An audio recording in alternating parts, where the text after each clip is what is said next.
myself again. But it's the only way you're ever gonna learn. You look back and it's all in the past. I'm dwelling on the thoughts I cannot say to you. If I don't say the words, then maybe it's not true.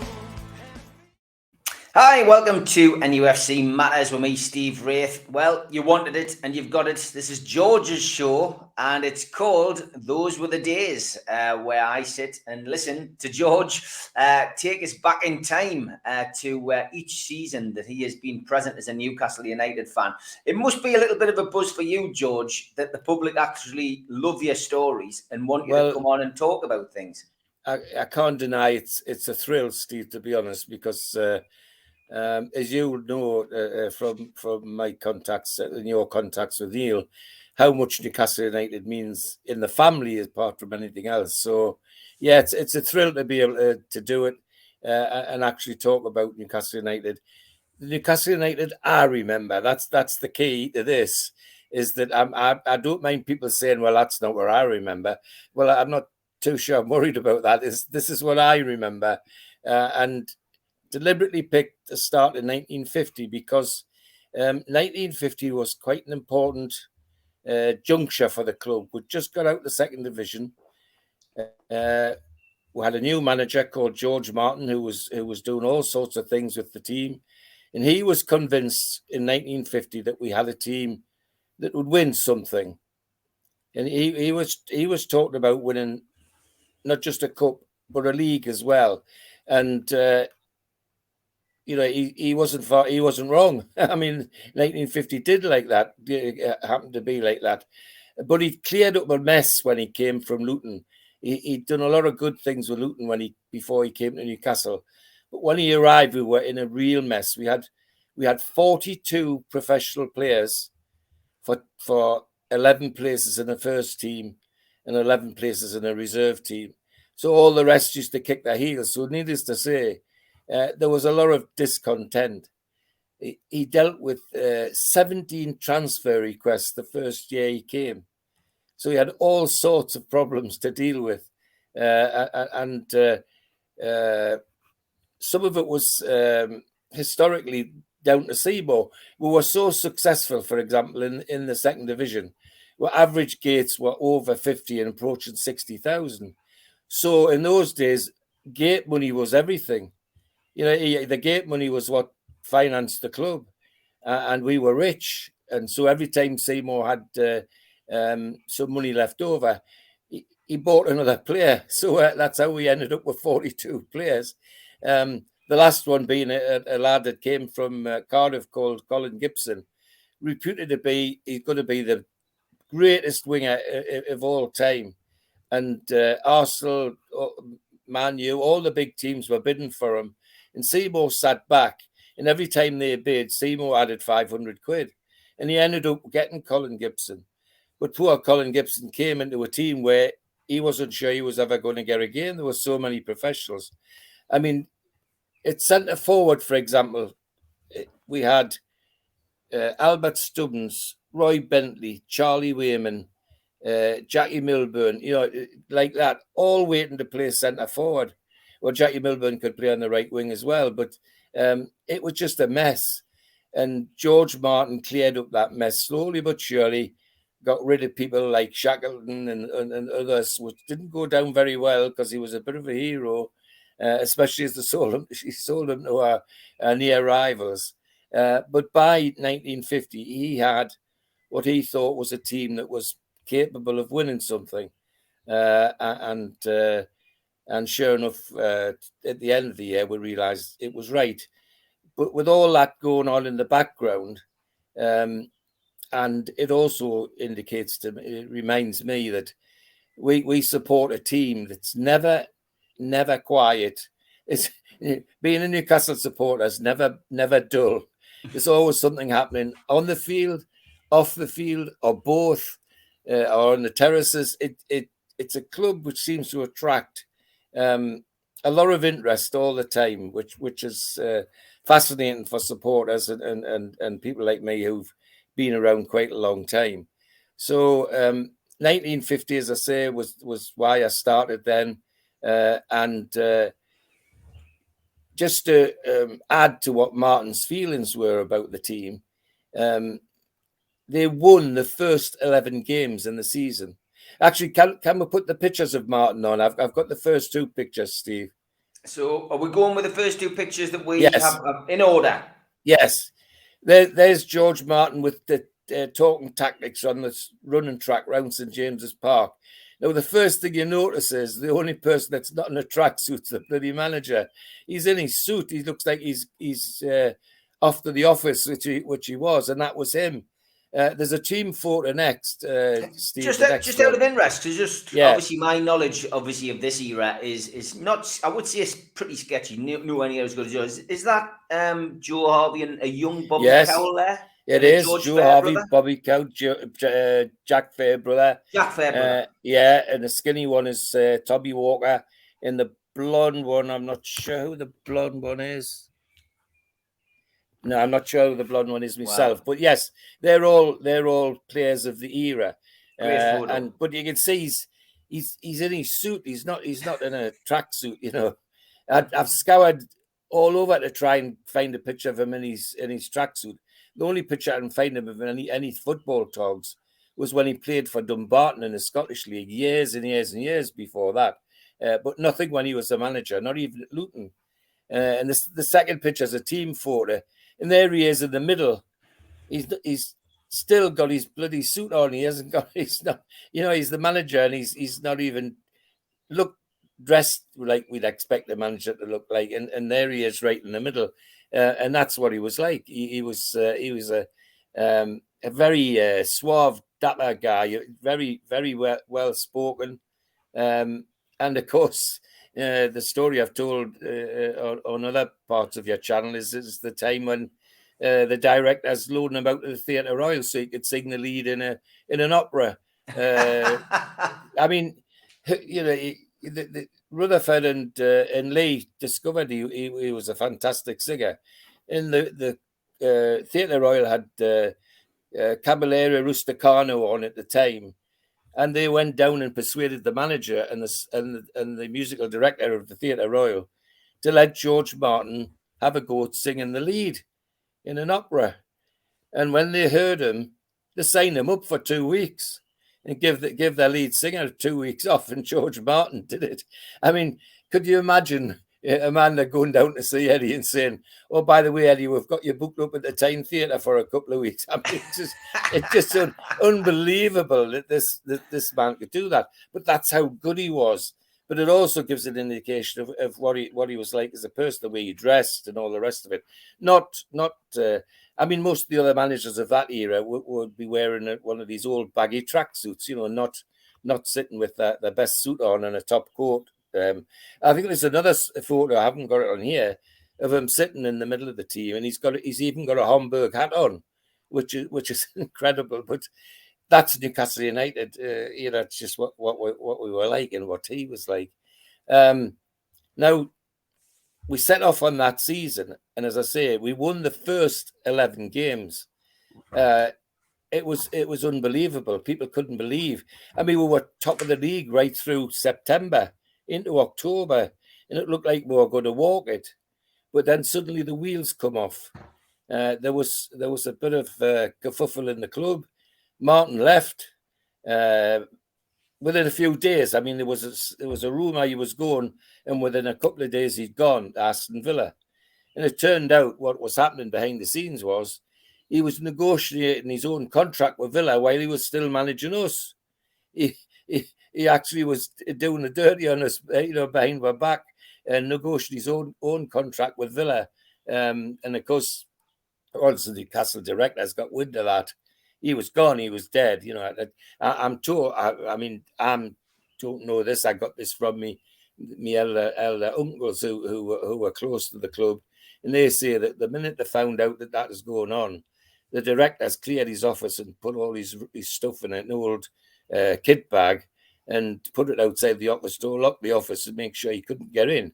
And that's how bitter they were about it. But not surprisingly, I mean, your own managers. And apparently when he was asked why did he do it, His response was, well, Aston Villa's a better class of club, which says something more about him than it does about us. But imagine all of this going on.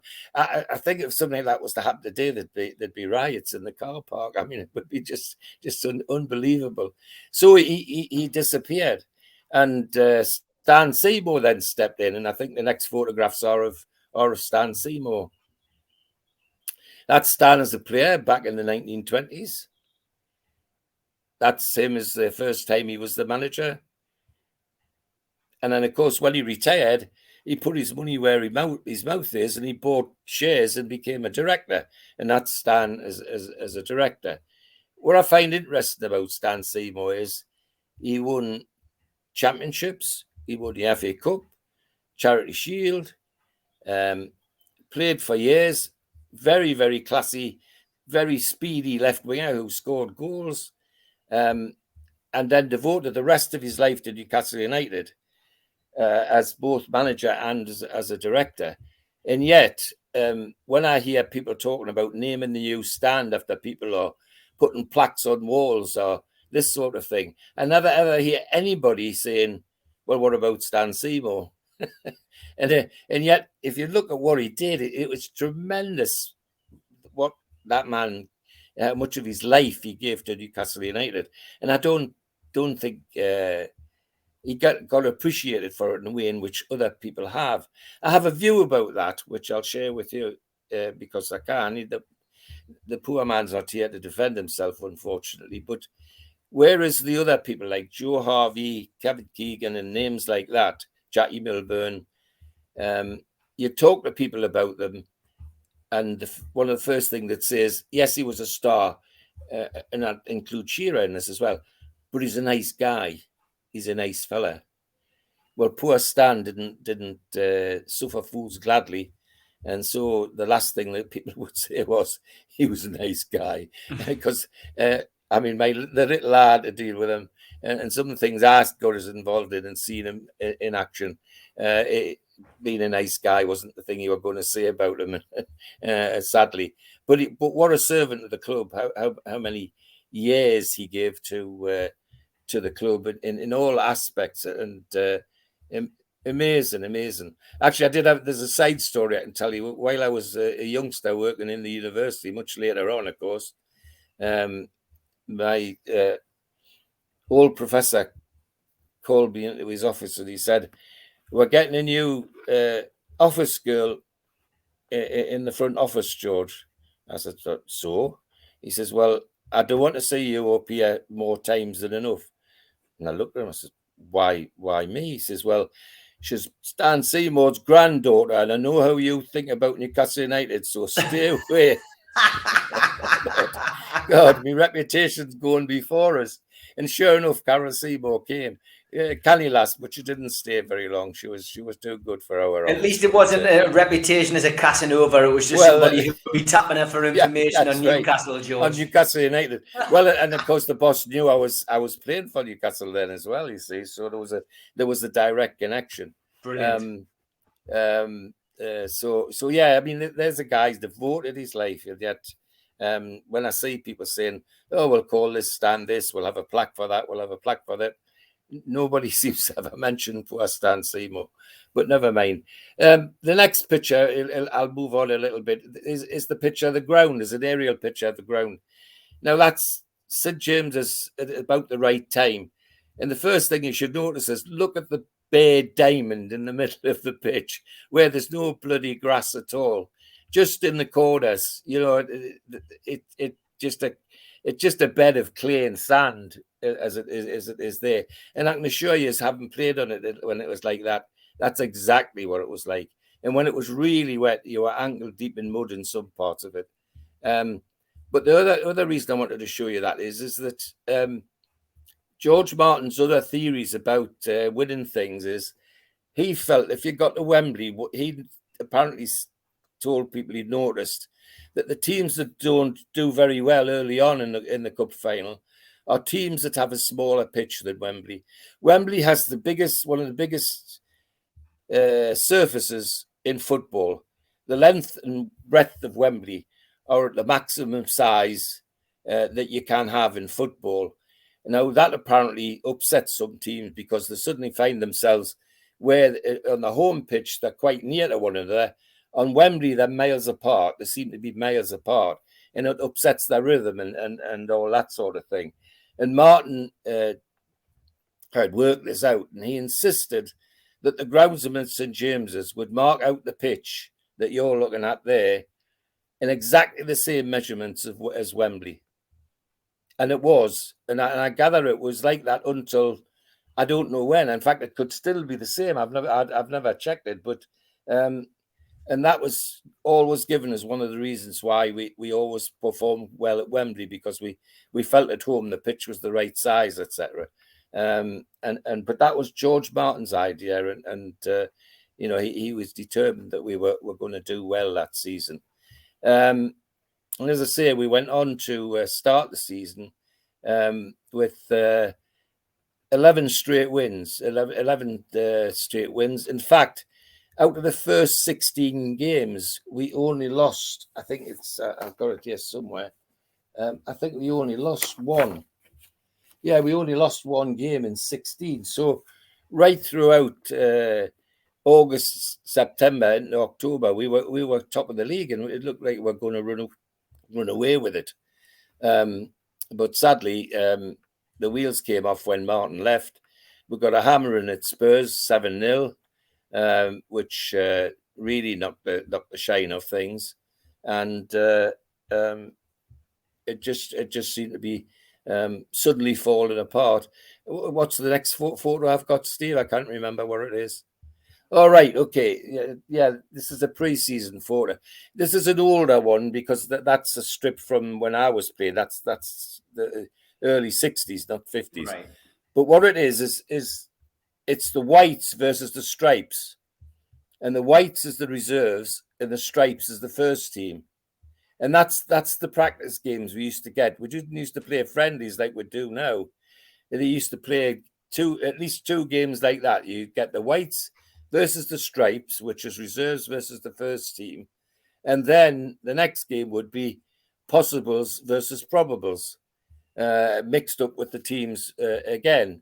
And it was, people used to flock in. I mean, they only used to charge a couple of pence to go in and see it, but they're always well attended. Well, you can see behind the team that the Gallagher corner is still quite full with fans, you know, and that's so that you can see some of the old names like Schooler and Simpson and Matt Michael and so on.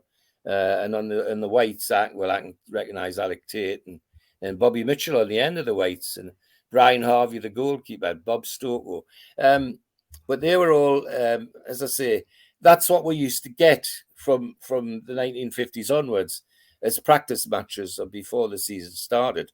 We'd get the whites versus the stripes, and then possibles versus probables, and then eventually the team would be picked from amongst those players. So that's why I put that particular shot on, just to keep it going. I'm trying to think where else I'm going. In the games that we played, there were some memorable ones. I've just quickly made some notes. Some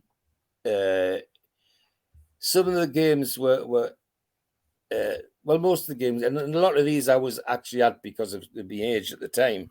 You know, the family would be taking us. But there were one or two outstanding ones. Here's the one in the 6th of September. We played Huddersfield. And Huddersfield at the time was one of the up-and-coming clubs and had a number of England players in the team. And we beat them 6-0. And it was 6-0 because of one person, Bobby Mitchell. Huddersfield had a right-back called Ron Staniforth, who was regarded as the England star of the future. Well, on that day at St James's Park, Bobby Mitchell made a complete mess of him. He just turned him inside out. In fact, in the second half, when Huddersfield came out, Staniforth wasn't playing right back. He was playing on the right wing, and somebody else was filling in at right back. And I think the manager had just put him on the right wing to save him because Mitchell was absolutely running him ragged. And Bobby Mitchell was the sort of player that once he'd beat somebody, If he was in the mood, he'd go back and beat them again. He used to frustrate the hell out of the crowd. He'd beat them once and then he'd go back and beat them again. Stanley Matthews was called the wizard of the dribble. But to my mind, in terms of real dribbling skills, Bobby Mitchell was a mile ahead of him. Stanley Matthews was lightning fast over 5 and 10 yards. And that's what he used to use to beat people. Bobby Mitchell was all trickery. I mean, that the nearest I see things like Bobby Mitchell used to do is San Maximum, when he starts his step overs and dancing around and things like that. That's the sort of thing Bobby Mitchell used to do all the way back there. And in this match where we beat Huddersfield 6-0, he tore Stanleyforth to pieces, and he scored a hat trick and laid the other goals on for other people. He just was unplayable on that particular day. I think also we played the Mackhams. I think I've put the program in there somewhere. I don't know which one. Yeah, no, I've got the program. 2 seconds. Bear with us. There we go. Right, and what's the date again? I can't see it. It is difficult to see on that. Good Friday, March 1951. Yeah. And that was a 2-2. Was that the 2-2 draw? Yes, that's right. And Harvey and Milburn scored. You see, I haven't got as good a knowledge as you, but I do have a complete record in my library. Oh, so. Right. That's good.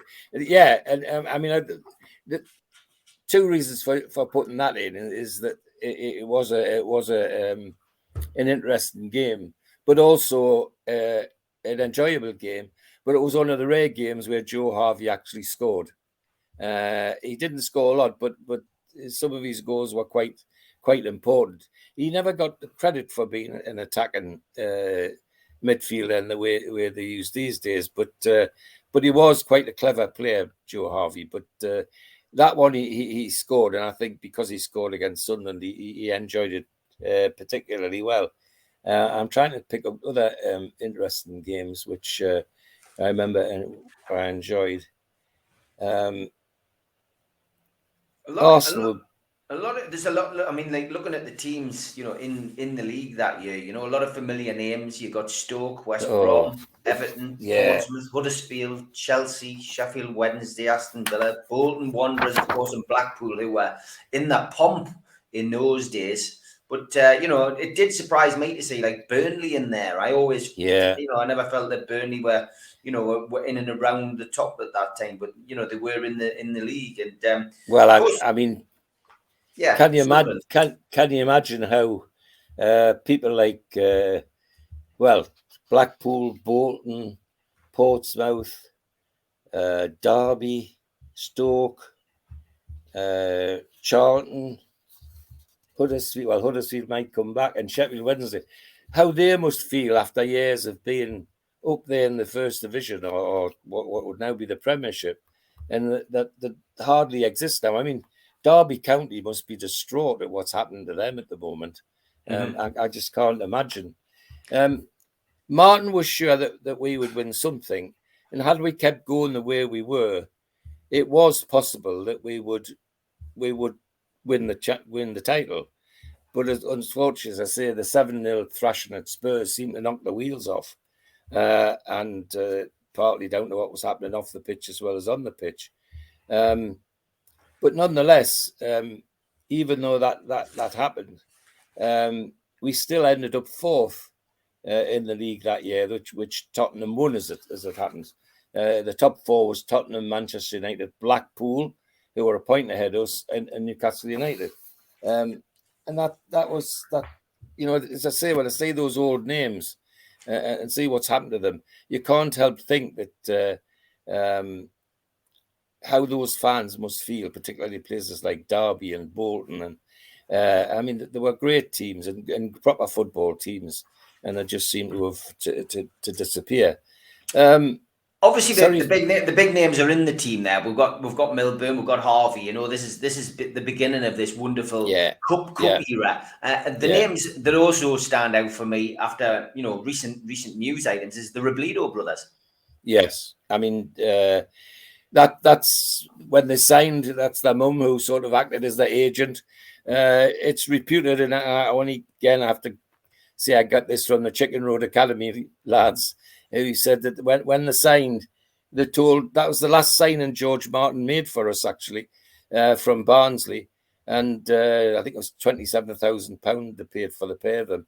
And when they signed, Mrs. Robledo was reputed to have said to Martin, "You can take both my boys, but George must play." That was the last thing she said to Martin. "Take both my boys, but George must play."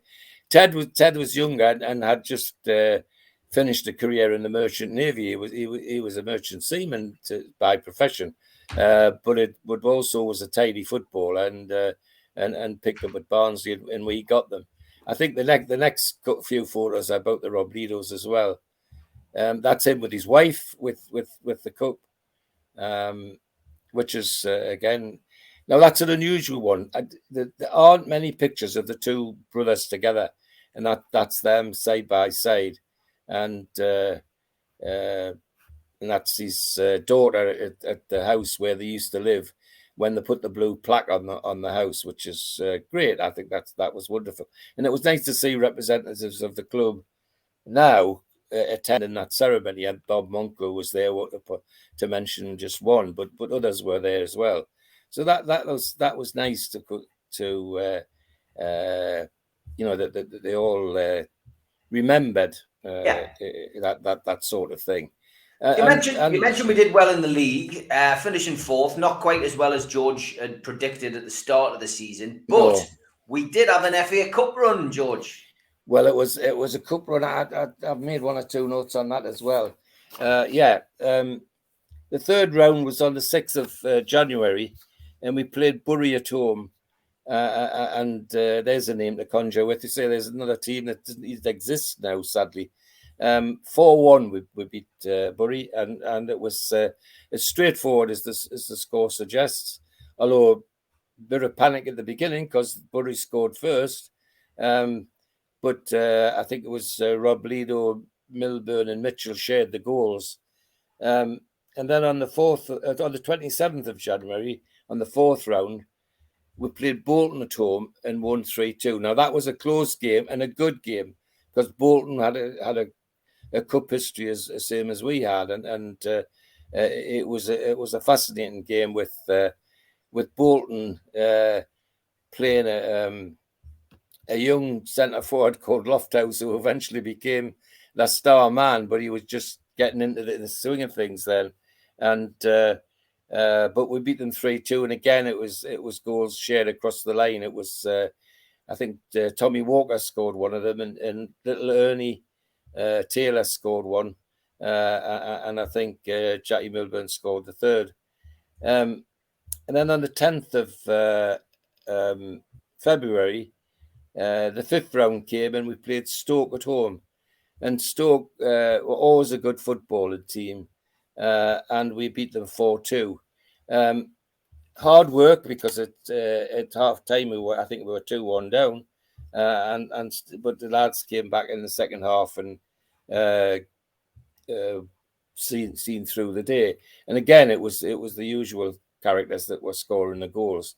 There was one exception, though. I think there was a headed goal from Frank Brennan, probably one of the only goals he scored in the thing. But I'm not quite certain about that. But it was 4-2.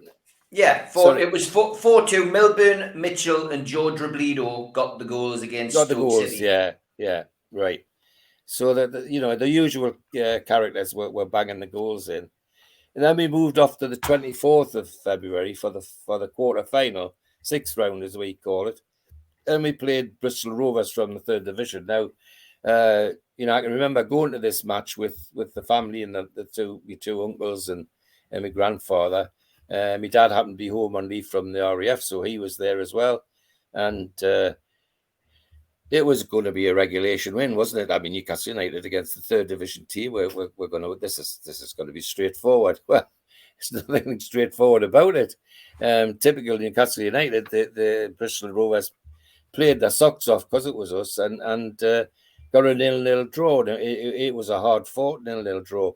They had a centre forward whose name escapes, Wagstaff, I think, who was scoring goals for fun in the 3rd division. In fact, he nearly, he was just below his games and goals scored was more than half, but it was about 3/4. It was a phenomenal ratio, and people were looking at him, but nobody had the courage to buy him because he was in the 3rd division.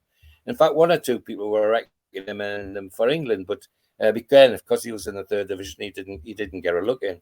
However, we went back to Bristol on the 28th of February, and we beat Bristol Rovers at Bristol at their ground at 3-1.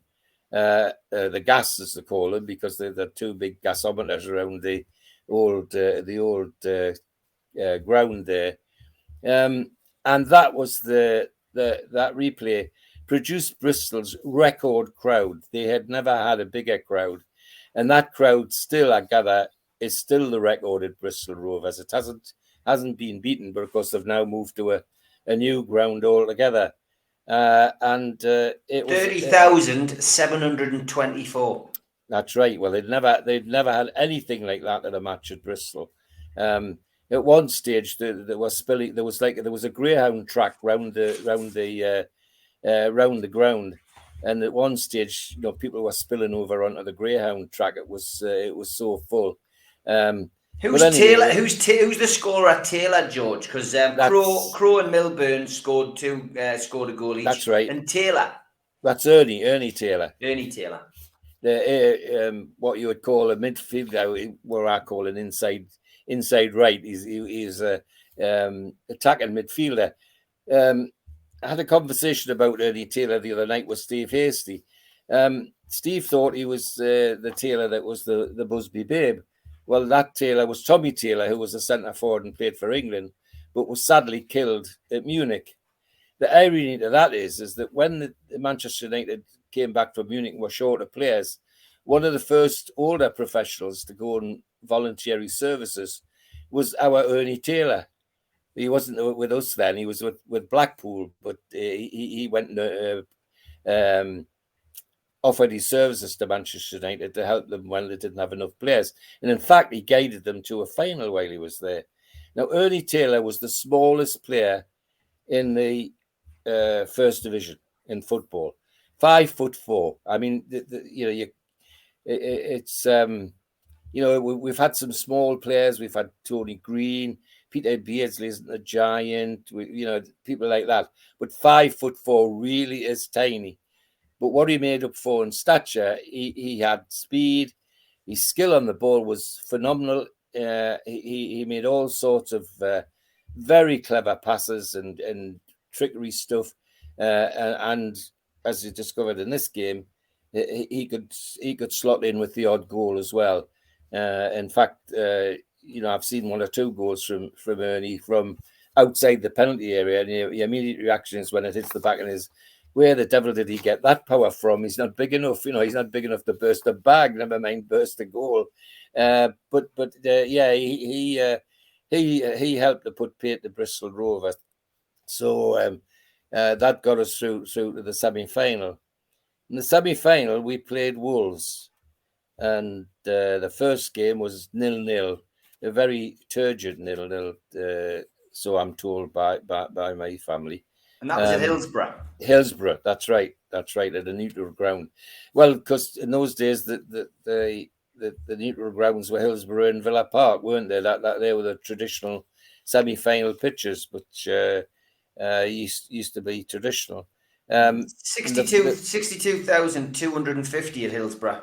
Yeah, and our lot would be absolutely all the tickets would be taken, just like it is today, Steve. I mean, interestingly, people are talking about buying tickets. I think I've mentioned on other programs that my lot would go to all of these, by the way.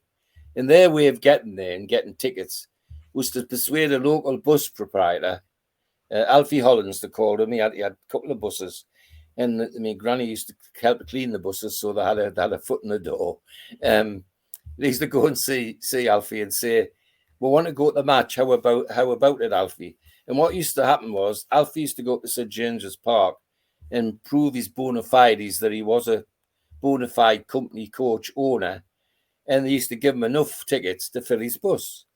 So if he had a 30-seater coach, he used to get 30 tickets. Right. And then he had the job of selling them. If he didn't, he lost the money. Well, when he started selling them now a lot, I mean, he'd no job selling the bloody tickets. It was easy. It was a piece of cake. Because my uncles used to take their mates, my dad used to take his mates, and my grandfather used to take his mates. Well, it was like my grandfather's name was Brian, and as was the two boys, two uncles, it was like a Brian out, and it was a Brian's day out, you know. And they used to get it with all sorts of wonderful things, including sometimes surprising other members of family on the way and turn up with a busload of bloody people who wanted a cup of tea and a sandwich, you know. My auntie Nan Derby was a particular victim for that. If they were anywhere near Derby and my father was on the bus, he'd say, oh, we would go to our nan's. And, you know, this is an ordinary semi-detached house in a street in Derby, and a coach would pull up and 30 blokes would disgorge out of this bus, all wanting tea and sandwiches. And my auntie Nan used to go along to the corner shop where she worked, and the old guy in there was used to you know, weigh in with the bread and spam that wasn't on ration and all that sort of thing. And I understand he used to sell black market fags to them all as well. So it was that kind of thing, you know. It was a great outing. So that's how they used to get their trips out, and make it was all part and parcel of just being a Newcastle fan as far as the family was concerned. So nil in the first attempt. We then switched to Leeds Road for the replay, which is the old Huddersfield ground. Right. I wondered what it was. Yeah, Leeds Road was a what can I say? A traditional timber-built, even more ramshackle than the timber-built St James's Park. It really was a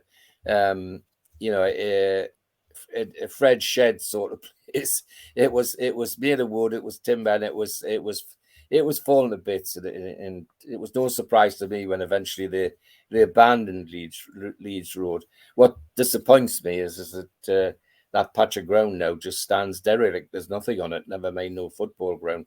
But Leeds Road was Huddersfield, and was a good place to play football, and it was a good place to watch. But you were in a very, very dilapidated stadium at Leeds Road. So and that was even then, you know.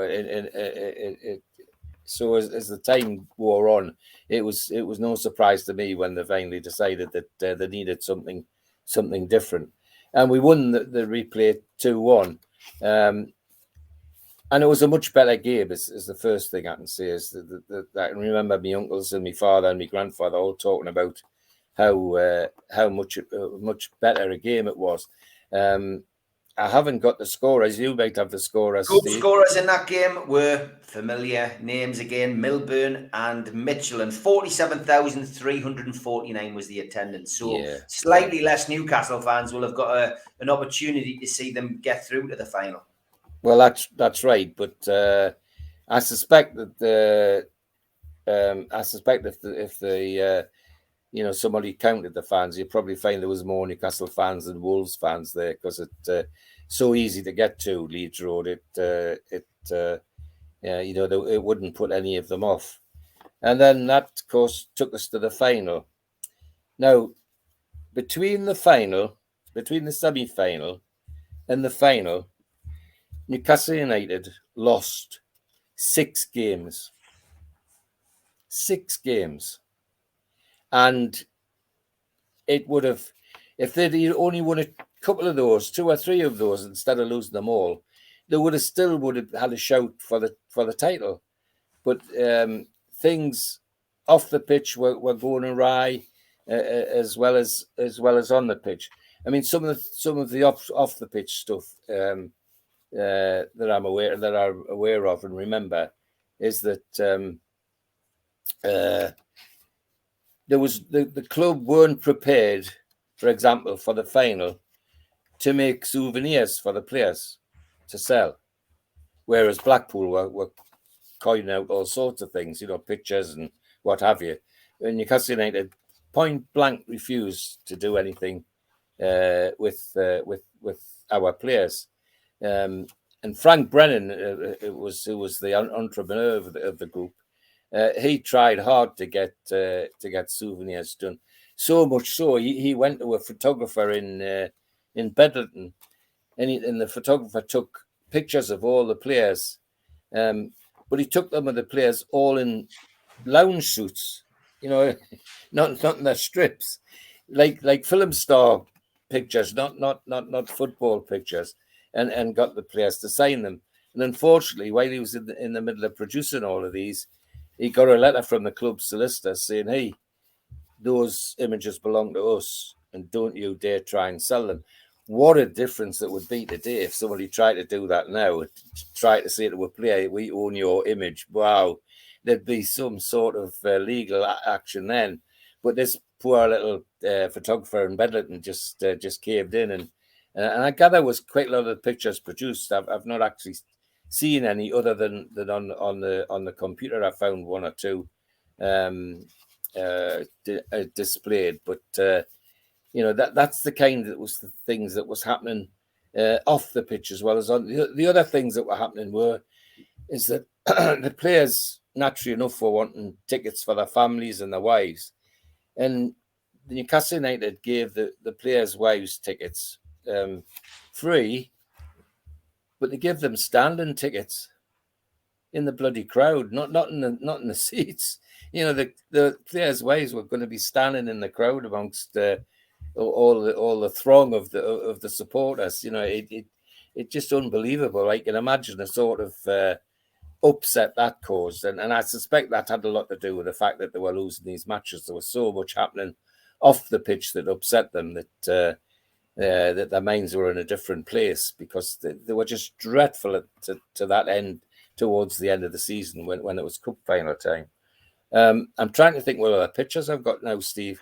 Mainly cup final ones now, mate. All right. We've got this one. That's the crowd. The reason I've done that one is there you can see the rattles, people swinging their rattles, the wooden rattles in the crowd. I've shown mine on several occasions on various programs. In fact, I've got it here today if you want us to show it. Yeah, go on, get it out. I won't rattle it because otherwise I frighten Marjorie to death. Here it is, Steve. Brilliant. Fantastic, mate. Fantastic. Always good to see. Always good to see it. Really good. And it's similar to the one. It's exactly the same as the one in the crowd. There you go. Probably made in Swan Shipyard like this one was. I mean, there was a lunchtime industry in the joiner shop in Swans, making those. They used to keep all the scrap wood in a bin, and then at lunchtime they had jigs that made the different bits of the rattle very quickly. And then somebody was putting them together and sticking them together at the end. And there must have been thousands. Well, you can see even in that crowd at Wembley how many there were, and that's where most of them came from. And this is a guy who was the magpie. The magpie. He never seemed to get due credit for it. I mean, Peter Anderson, they called him, and he lived in West Denton, and he was the magpie from about the middle 40s until, I think he was at matches until the 70s. He was there a very long time. The other thing that I know about him is that there were occasions when he obviously couldn't get to every match because of work and all sorts of things, but occasionally you'd get somebody who would try and muscle in and turn up in a black and white suit to try and become the magpie. But they used to get short shrift. I mean, even I can remember in the Gallagher corner when somebody who wasn't Peter Anderson came round as the magpie and 10,000 Gallagher corner people telling him what to do. Off was the second word. In unison. So that even though they tried to usurp him, but Peter, I think never ever got the credit he deserved for his following the club all over the country and doing everything that he did. He's got a granddaughter who has a hairdresser's in West Denton. I'm trying to think of her. I wrote it down. Called Jeanette Walker. She has a hairdresser's in West Denton, and apparently, I haven't been, but you don't just get your hair cut, but you get a history of Newcastle United while you're sitting getting your hair done, because she's got all the photographs of the cup-winning teams and all sorts of things, and of a grandfather who Peter Anderson was, and I think that's a nice tribute for him, but also for people like myself who remember Peter coming to the matches. He was a character, but a nice character, and that's the Blackpool program. But there were two programs. There was a posh one brought out, and that's the sort of cheap one, and that's the cheap one that my father got when he was at the match. I think it's interesting as well to note that the cup final took place on the 28th of April, George. Yes. The last league game wasn't played until the 5th of May. So that's right. I was always under the impression that back in the day, that FA Cup final day was always the grand crescendo to the end of the season. But clearly it wasn't. No, it wasn't. And also the other thing was, it's something I think I wrote on Twitter myself the other days. When the cup final was played this year, it annoyed me intensely that it was played while other teams were playing the league games. You know, crazy. I mean, what the hell do the FA think they're doing? You know, it seems to me they're trying to, on one hand, they're saying people aren't taking the FA Cup seriously. Well, why aren't you taking the FA Cup seriously and stopping all those games so people could watch the Cup? Even though the players would probably want to watch the Cup final. You know, I mean, even if we weren't, or our lot weren't going to the Cup final, we still would have a cup final day in the house with a telly and all the rest of it. You know, you couldn't get mood for people coming and joining in the cup final party, as it were, where, as I say, this year cup final was played and there were lots of matches going on over the time that the cup final was being played, which I think is absolutely crackers. Where this was played in, as you were saying, April, and everything stopped. It was just the cup final, and I think that's how it should be. You know, if it's as important as that, then it deserves its position as the premier game of the year. That's Frank Brennan, our centre half, gentle giant Frank, Scotsman. Now, at the end of the season, the directors decided to take Newcastle United and the FA Cup to America and play some exhibition matches and make lots of money. So they went over on, I think it was the Queen Mary, and the players were told, and I suspect this also might have had something to do with the trouble off the pitch, that they're all going, and they would be in steerage. And Frank Brennan got hold of young Robledo, who was the merchant Navy man, and said to young Ted Robledo, "What does steerage mean?" So Ted drew a picture of the ship and marked below the waterline where the cabins were, and said to Frank, "Well, that's where you are, and if you're on the Titanic, you would be the first to get wet on steerage." Yeah. And so Frank exploded. You know, because not only did they not have a single cabin, some of them were in cabins with four of them in the room. I mean, this is our first team players, you know, international players, some of them. So Frank Brennan went up and thumped the director's table a little bit, and by the time he came out, they weren't in first class, but they were in passengers class, not first class, but. Our directors, of course, were all on bloody first class on the Queen Mary, but not the players. Anyway, the other thing about Frank Brennan was he's another singer, a silver tenor from Scotland, and apparently on the Queen Mary, he used to entertain the first class passengers nearly every night, singing his Scottish songs and all the rest of it, and getting free drinks for all the lads at the same time. So he was another one with a reputation. But But Frank also was, as I said, was the entrepreneur in the thing. And if anybody was going to get things made and sold, it would be Frank. And of course, eventually he did end up when he retired opening his own sports shop on the Gallagher. Much the chagrin of Stan Seymour, of course, who had a virtual monopoly down in Market Street with his sports shop. But Frank went ahead and said, did that. Personal story. So the FA Cup final, George, Blackpool at Wembley. Yes. Who won? Well, we did 2-0, 2 Jackie Milburn goals. And more importantly than that, in the first half, Jackie Milburn scored, if you look at it now on YouTube, the video, scored another perfectly good goal, which would have been the first hat-trick at Wembley. But unfortunately, it was given offside. So they went in 0-0. But Jackie scored the 2 goals, but the star of the show was Ernie Taylor, this 5'4" dynamo, who completely outplayed the Blackpool defence. He split the defence. They were playing a high back line and playing an offside trap, which against somebody as quick as Milburn was death. Milburn was caught offside a few times, but then he'd worked out to run across the line instead of behind the line, and Ernie Taylor by then had worked out how to put the pass through. And the first goal was just simply ended up a one-on-one of George Farm in goal and Jackie Milburn with the ball at his feet, and he sent Farm the wrong way and scored the first goal, which depleted Blackpool. Matthews, of course, was playing out of his skin because he was desperate to have a cup winners medal.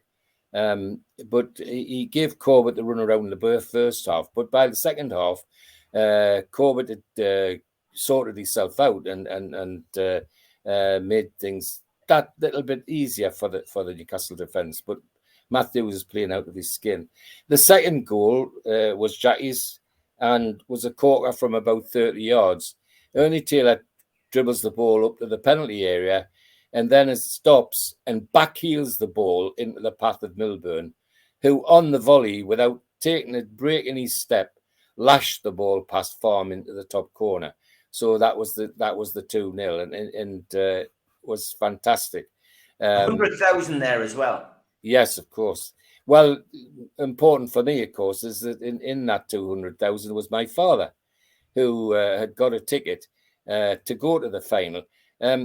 There's a picture of a horse and cart with a queen in it somewhere. That one, yeah. The reason I'm showing that is you see the 2 guys on the front in the red coats, what they call postilions.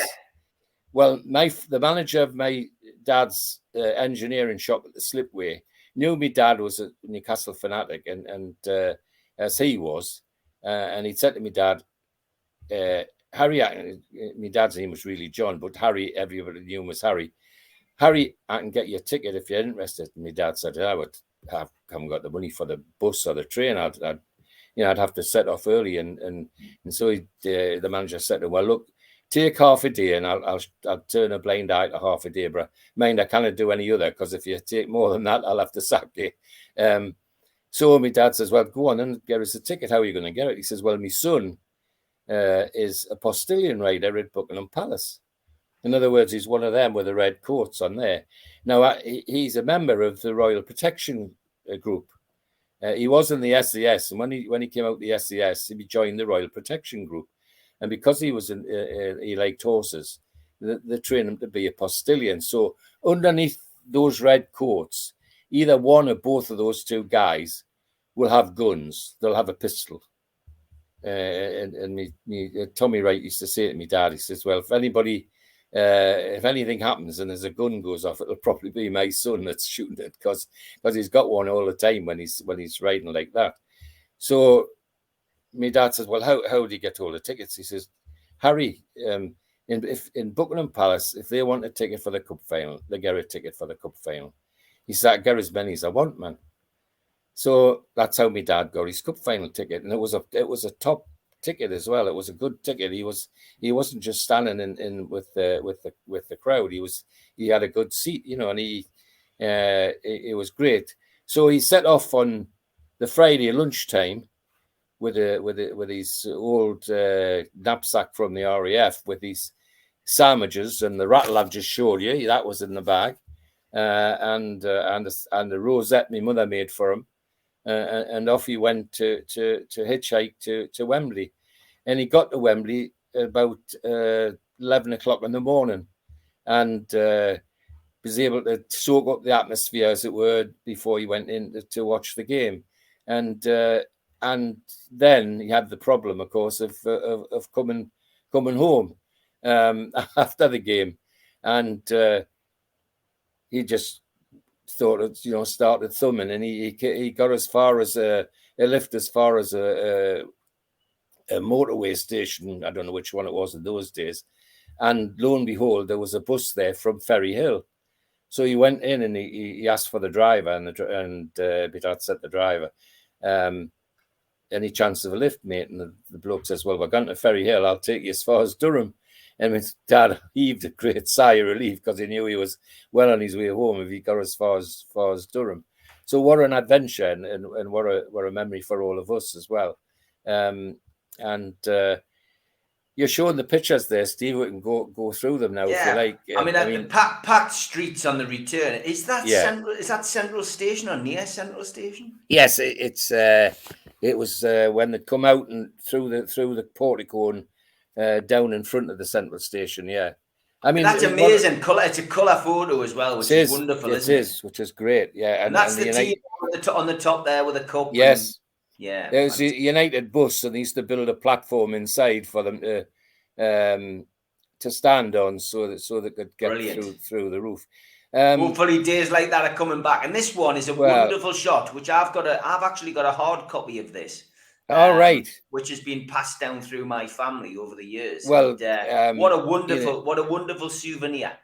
Absolutely, and if you're going through them, if you Robledo's on the end at the right, if you're on your right hand side that you're looking at it, and in from him, that's Ernie Taylor, that little tiny bloke.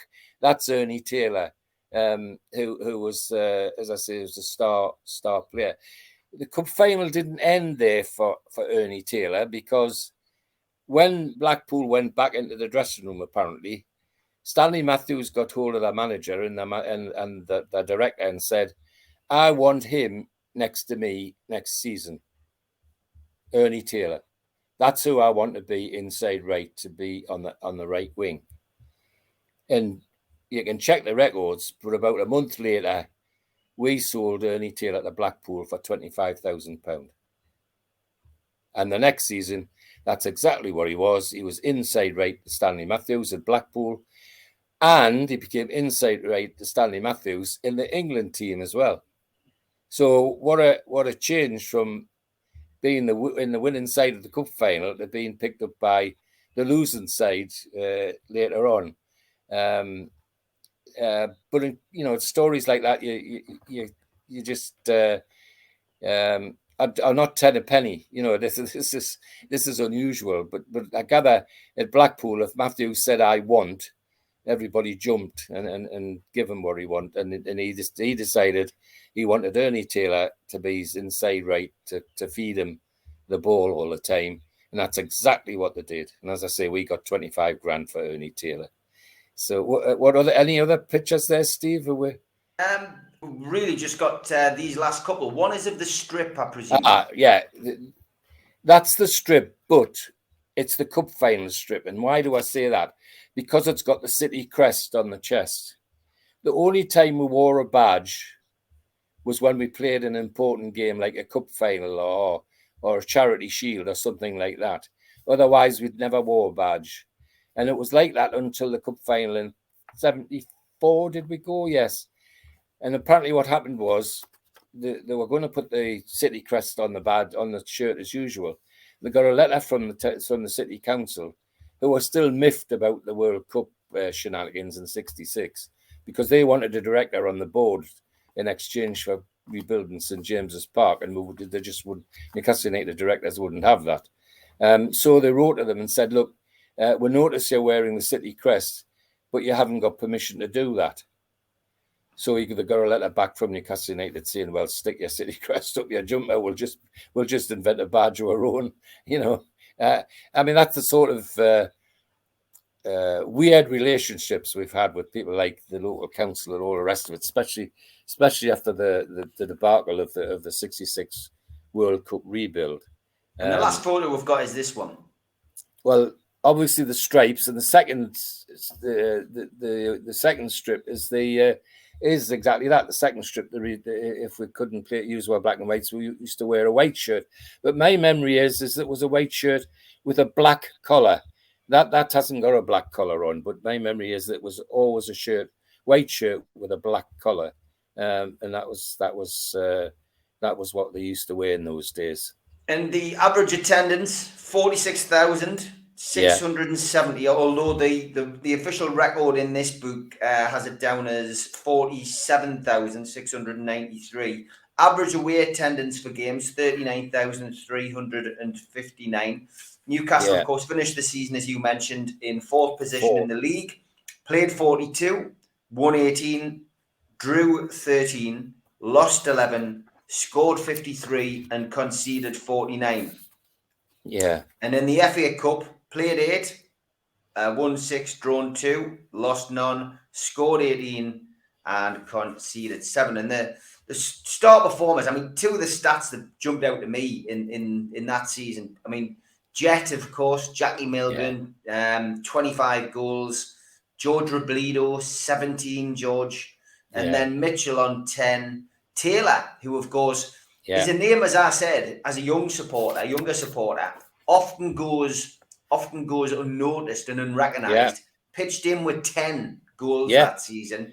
As did TJ Walker. He got 10 as well. Yeah. Well, Tommy Walker was Martin persuaded Newcastle that Milburn was a centre forward, right? Yeah. Because until then, Jackie had been a right winger. But Martin persuaded them he was a centre forward, and he showed exactly that he was. So they bought Tommy Walker. He was the replacement right winger for Jackie, and what a replacement he was. He was great. Another speedy character, very fast, shot there like a thunderbolt, and there they are. But as I say, going back to Ernie Taylor, that diminutive little guy had a shot like a cannon when he decided to, and it was you'd sometimes hold your breath and say, "Whoa, where did he get that from?" As the ball rattled into the back of the net, it was quite something. But all hugely well-kept memories. And I remember the Chicken Road Academy going through things. We used to have a little pitch in the back garden at Chicken Road, at the house where my granny lived. And they used to go through all the goals when we got home. We'd go out on the pitch and recreate the goals, Taylor's back heel and Milburn shooting it in the net and all that sort of thing, And of course... Brilliant. I think it's brilliant that. I tell you what as well, George, just looking at this, total appearances. You think what footballers are like now, George, about playing too many games. Yeah. Listen to this. Bobby Cowell, 50. Yeah. Fairbrother, 50. Yeah. Walker, 50. Mitchell, 48. Taylor, 48. Robledo, 46. Joe Harvey, 44. Charlie Crowe, 43. Jackie Milburn, 39. Frank Brennan, 38. I mean, that really tells you, the cornerstone of this wonderful FA Cup team and that FA Cup era. They loved playing football, George. Absolutely. Just amazing. I don't know if it's worth going back on I've just remembered a Frank Brennan story. Which go on, we'll finish with that, before I do the ads. My school, the Stevenson School, had Alec Tate as well teacher, and he decided he thought that we had a team that would win the county cup. The only trouble is our strips were black and white stripes, but they weren't. They were dirty grey and white because they'd been washed poorly so many times. And so Alec thought, well, if I'm going to go to a cup final, I want new strips. So he went and seen Stan Seymour. Bear in mind, this Alec's in the first team as centre forward at the moment at that time. And he went to see Seymour and say, would he give us a discount for the strips from goalkeeper to outside left, 1 to 11 sort of thing. And Seymour just refused him point blank. Absolutely point blank. Wouldn't give him 5%, 10%, nothing. Unfortunately for Alec, as on his way out of St James's Park, having been to see Seymour, who should be coming in but Frank Brennan. So Frank had said to him, "You look a bit down the mouth, Alec, what's the problem?" So he explained to Brennan what he wanted and what had happened. So Frank says, "Go down to the shop on your way home and tell the manager that Frank says you can have strips goalkeeper down to outside left for free." And he got the whole 11 shirts, shorts, socks for the school. And another time I'll show you the pictures of the strips for us to wear in our cup final. Yeah. And that just shows the difference between Frank Brennan and Stan Seymour. That one hard-headed, the other one a real gentleman. It just the difference. But anyway, that's a memory from me. So brilliant stuff.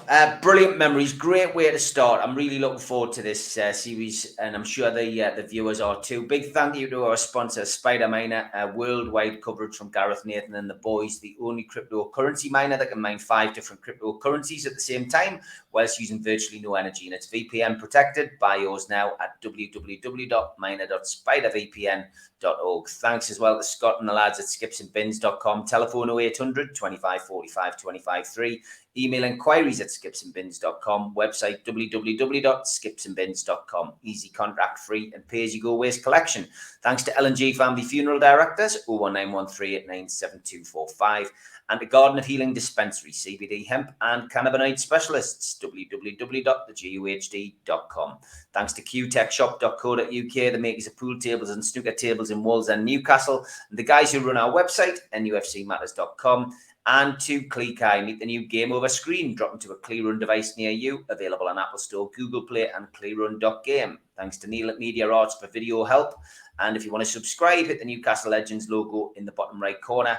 Hit the bell, which means you'll get notifications for all of our videos. Hit the thumb up to like the video, click share to share to your social media, and drop into the comments box to speak to like-minded Newcastle fans. We're available on iTunes and Spotify and other podcast providers. Usually goes up 24 hours after the show has finished on YouTube. Please join the channel. Click join, which is available underneath the video there. And if you want to spend a little bit more and get a scarf, a pen, a cup, and a membership card and entry into the monthly draw, then put your phone over the QR code and you will be taken straight to the membership pack part of the website. Failing that, just go to nufcmatters.com and find membership. If you are a subscriber, you do get a car sticker for free. Email John at qtech on nufcmatters.com. And don't forget, we support the food bank on here, NUFC fans, foodbank.co.uk. The match day bucket is available 365 days of the year, and they do value your help. George, been fascinating and fantastic today. Thank you, Steve. Your insight into 1950-51, and we look forward to part 2, which takes us into the next season. So, George, thanks very much, mate. See you next time. My pleasure. Thank you.